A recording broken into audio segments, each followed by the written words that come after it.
So look, I just want to take a moment to just be serious for a second, okay? And I just want to talk about something that happens quite a bit with regards to somebody like myself. I've been shooting a long time. I kind of see this a lot. And what I'm referring to is, the models that we work with typically tend to be fairly young, right? So young people making decisions early in their lives when it comes to modeling for us as photographers, right? And look, I've been doing this for over 20 years, and over the years there will certainly be many models who've reached out to me and was like, Jake, I shot with you, 6 years ago, 8 years ago, or whatever. Would you mind either removing my images from your website or removing my name or whatever it is, right? I'm trying to get a job as a nurse, primary school teacher, solicitor, right? And I'm really just trying to limit any kind of links back to my previous career as a model, right? Now, this is something that happens a lot, right? Where young people are going to do things like modeling for a few years, and then it's going to kind of not something that they can do long term or want to do long term, and then go and get newer jobs. And like I said, this has happened several times over the years when models have reached out and they've asked me to remove their names from credits and that sort of stuff. I will say I've actually never had a model ask to remove my images that I've taken. It's always just been kind of like the name, right? Which is fine. Now, the argument here is that some photographers will go, well, you signed a model release. Sorry. No. Model release, I can do what I want with the image. You sign the model release. And it's kind of a dick move, if I'm being honest. It really is. And I think that, we kind of need to be just a little bit more humane, right? We're dealing with young people. Like, I'm getting older every year, but the models that I work with are staying the same age, right? And I don't know about you guys, but like, I did some daft stuff when I was younger. I'm glad it's not on the internet forever, right? And I'm not saying that girls regret modeling, but some girls who maybe do art nude or something like that and that sort of stuff, and they're trying to get a job as a primary school teacher 10 years from now, like, don't be a dick, right? Just remove the image. So the reason I bring this up is because model reached out to me last week for that reason. Jake, moving on in life, would you mind removing my name from the images? She'd obviously Googled her model name, boom, and came across the image on the website. Fine, yeah, absolutely fine. Did it, all good. So I was kind of asking her about this, and I was kind of curious and seeing what her response was. So I'll just kind of go over what she came back with here. For obvious reasons, she's asked to keep her name out of it, which is fair enough, yeah. So it's just when I started out, I just assumed that model releases were always mandatory and signed them without thinking. There's one photographer in air quotes, in particular, who to this day is still selling pics of art nude photo shoot to porn mags on Bent Box. I've never even heard of that. I shot with him once 16 years ago, who asked him countless times over the years to stop. So this is the issue, right? Is, a young person will sign a model release form, and then the photographer, sadly, legally has carte blanche to be a dick about it, which is like, come on, mate, you're just being a prick. The story is one of many, to be honest, she goes on, but probably the worst in terms of how long it's gone on for. Once I did a 2-hour art nude shoot and ended up in a 6-page spread in a porn mag. After a couple of bad experiences, I started to feel suspicious of most photo shoots, especially when they sprang a model release form on you at the end with no previous mention. So yeah, this is this is a tactic that I've heard of a lot, right? Models turning up to a shoot and you do the shoot and they haven't been paid yet, right? They're going to invoice the photographer or whatever, or they're going to get cash, whatever. But typically, for the most part, models don't get paid before the shoot, right? They get paid after the shoot. So what the photographer does is they'll spring the model release at the end of the shoot, right? So the model's done all the work. And it's at that point where you're basically holding their pay ransom unless they kind of sign this model release, which again, like, super slimy, right? As a, if you're doing that, you're a dick. Yeah. So art nude is definitely a thing, she carries on, but it seems like the majority are throwing the term around. The intention isn't to create art. So yeah, and you guys have heard me mention this on the stream before about, art nude. It really is just a bunch of losers on the internet who are getting girls to take their clothes off, turning the image black and white and calling it art nude, right? Like, we all know, what's going on there. Some definitely prey on newbies, she goes on to say, and their naivety, but there's been a great deal of predators on such and such, and they seem to pop up on. So I've just edited out the names of the websites here. Really, all websites are going to be prone to this unless you're careful, right? So it's not just, there's not like one website that you can go to and you're totally safe or anything like that. So like, they're all the websites that models and photographers use are prone to this. So the model goes on to say, the advice I would give to newer models now is to not do anything you don't want people to see. The money soon goes, but the pictures can circulate on the internet for many years to come, if not forever. Content that should say locked away generally gets leaked. So, kind of her looking back over her modeling career and kind of being, maybe questioning, was the 200 quid for that art nude session kind of worth those images of her being naked on the internet for eternity, right? So she's going, look, I get it, everybody wants to get paid, but you can't take those images back once they're out on the internet. That's it, right? And as much as you think that they're going to stay locked away, as she says here, generally it gets leaked eventually, right?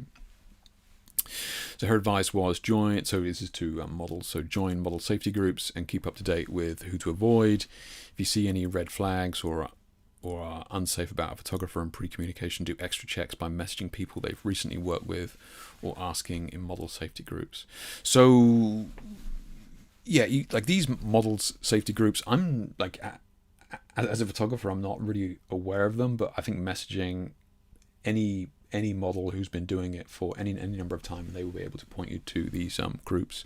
And typically these are private groups that models will share their kind of private experiences with certain photographers, right? And you can go as sort of like a witch hunt and all that sort of stuff. And look, these are private groups, so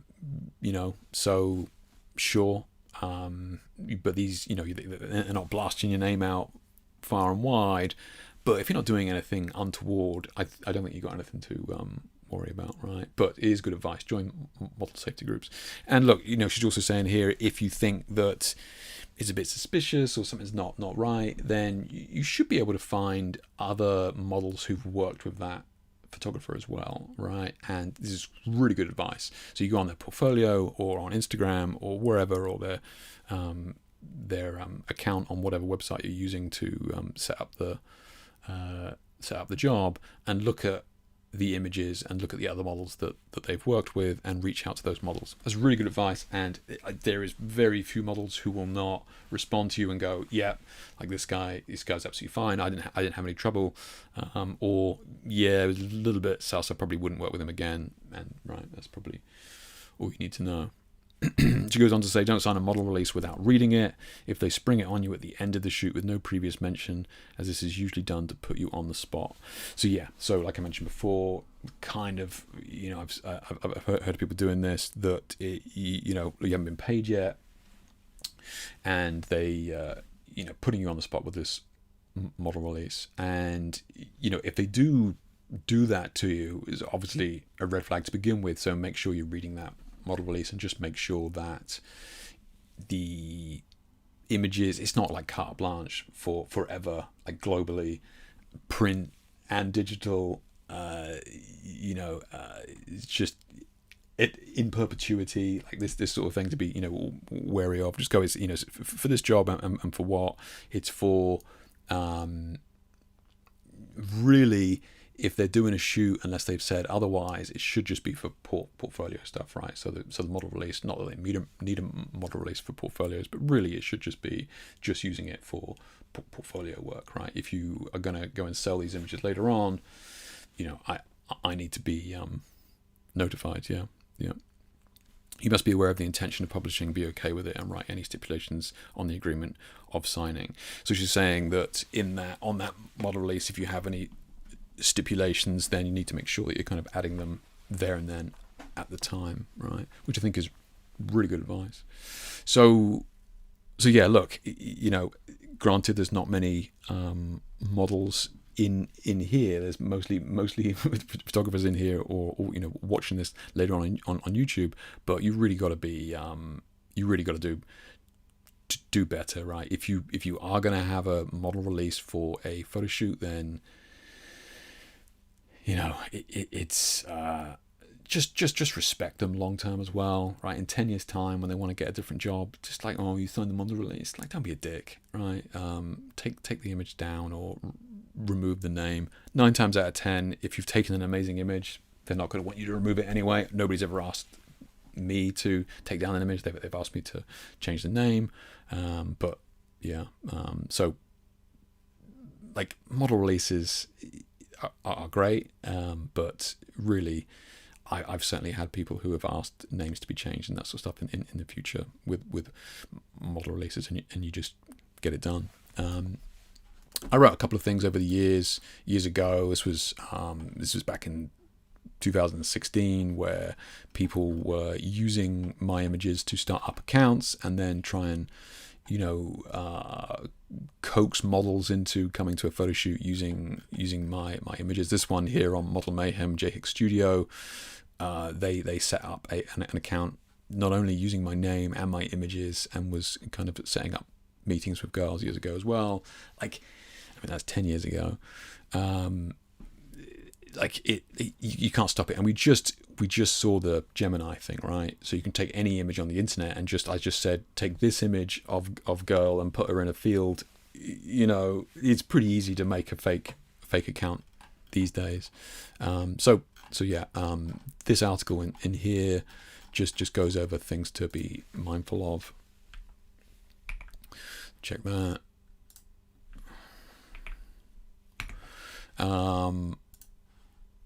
This article as well, I did the following year. It was how to contact and book a photo shoot with a model. Look, I get it. If you're new to photography and you're like, yeah, I'd love to work with models more. I've spent some time working with my friends and family shooting, but I'd like to work with actual models now. What's the process and that sort of thing? Totally fine, absolutely, yeah. Like, where do you start? What do you do? What do you ask? So years ago, I actually asked 40 models who were currently working, and I gave them all questionnaires as to what they want to hear from photographers, what platform they prefer to be contacted on, what information they would prefer to hear in the first message, and that sort of thing. So look, if you're interested in all the kind of the background work to that, right, and on working models, then by all means check out that article. Also in this article, I also go on to give you an example letter, right, to send to the model, right, which is basically, this is the times I'm looking for. Yeah, this is where I'm going to be shooting. If you can make it there, what's it going to cost you to get there and travel wise and that sort of thing. Here's an example of the local train station. Boom. What I'm going to be shooting. Here's some examples of some lighting ideas. So I would send them like 3, 4, 5 images of the thing that I'm after. I'm looking to do 5 setups. Styling. Here's what I would love you to bring. Final images. This is if you're doing a test shoot, then cool. You need to make sure they get the images. How many images are they expecting to get? How long is it going to take you to get those images to you? So, like, if it's a test shoot, like 15 images, and they'll get them to you within 6 weeks, right? As an example. So, that just gives you like a very basic, loose outline of what to send. It was actually an interesting article to put together, because as a photographer, you think and then you message 40 models, and what their idea of what they would prefer to hear is sometimes slightly different to what we think they want to hear, right? And if you're working with young models or newer models, check out this article as well. It's just some tips to kind of be mindful of for newer models and things to avoid, right? Hairbands, tight clothing, and that sort of stuff, right? So just make good tips to live by for both parties, for sure. Yeah. You know,